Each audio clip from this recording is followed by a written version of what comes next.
Baiklah, saya akan melanjuti dari teman saya yang C. Manajemen memori. Fungsi OS yang lain adalah mengelola memori yang terdiri dari partisi per program dan virtual memory. Hal ini dilakukan dengan mensimulasikan hard disk sebagai peluasan dari memori utama mempunyai kapasitas yang lebih besar daripada kapasitas fisik sebenarnya. Yang D. Manajemen file. Mengatur dan mengakses file yang disimpan dalam penyimpanan sekunder juga menjadi tugas OS. OS membuat dan mengatur struktur direktori serta operasi-operasi terhadap file sebagai contohnya copy, delete, rename, dan paste. Yang E.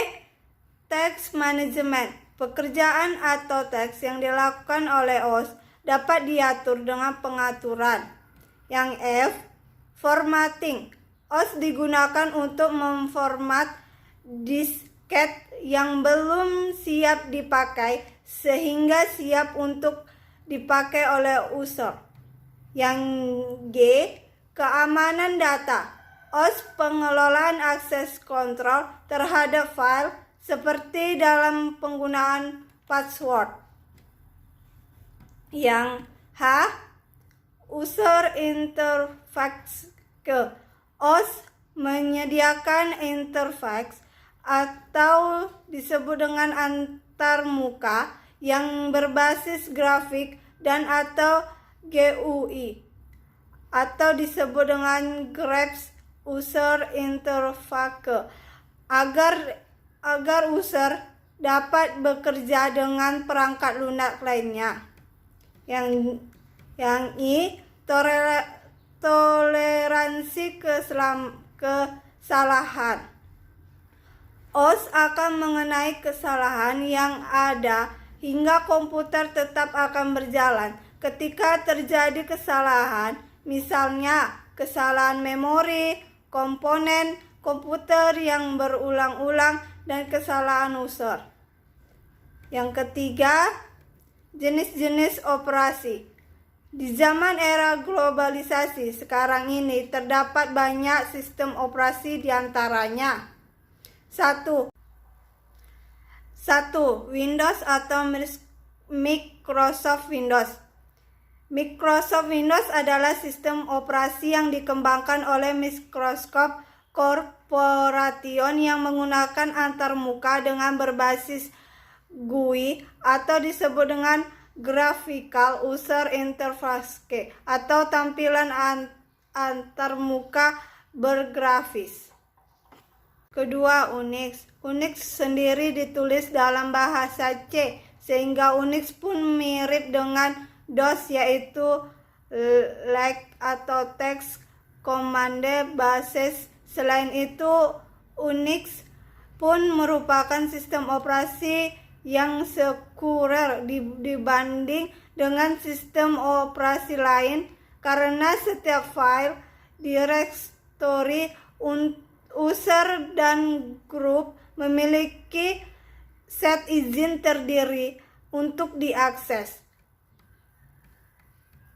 Karena adanya dukungan proyek GNU, maka selanjutnya Unix berkembang menjadi Linux atau disebut dengan salah satu varian Unix. 3. Linux.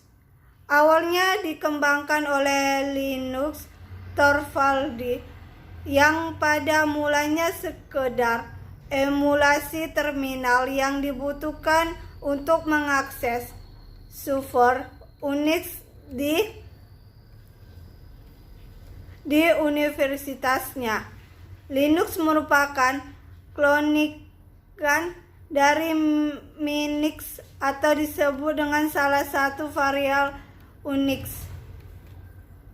Peralatan sistem dan pustakanya umum berasal dari sistem operasi GNU.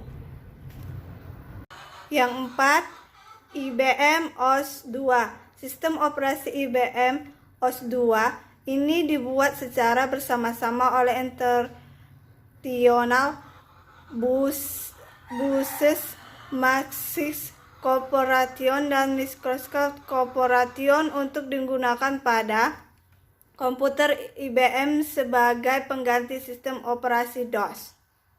Yang kelima, Mac OS atau disebut dengan Macintosh Operation System.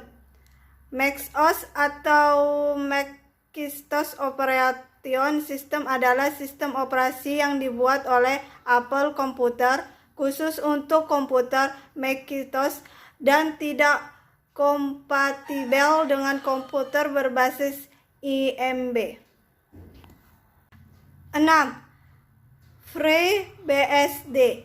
FreeBSD adalah sistem operasi bertipe Unix bebas yang diturunkan dari Unix AT atau T. FreeBSD berjalan di atas sistem Intel x86. FreeBSD sendiri kali pertama muncul pada tahun 1993 oleh David Groneman.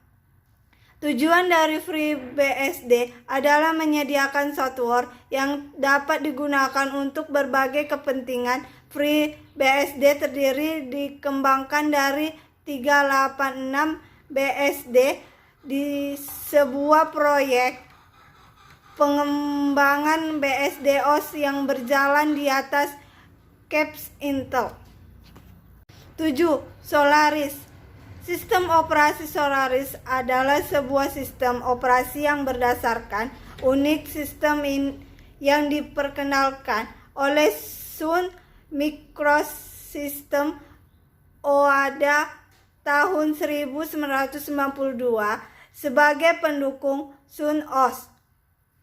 Solaris terkenal karena kestabilannya, khususnya pada sistem atau disebut SCAT-Lab Processor Architecture. Solaris disertifikasi dalam spesifikasi Unix walaupun pada awal pembangunannya berdasarkan kepemilikan pribadi dan kebanyakan kode dasar sekarang ini merupakan software open software yang bisa dikenal oleh open source literasi.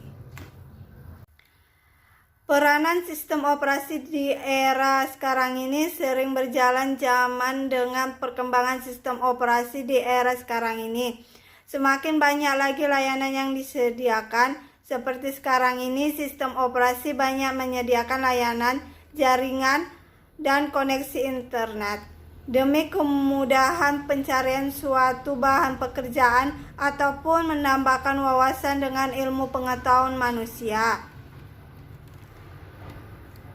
Yang 5, pengaruh perkembangan sistem operasi di era sekarang ini.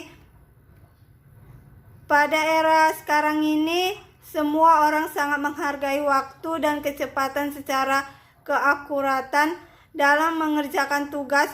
Untuk itu diperlukannya sistem operasi.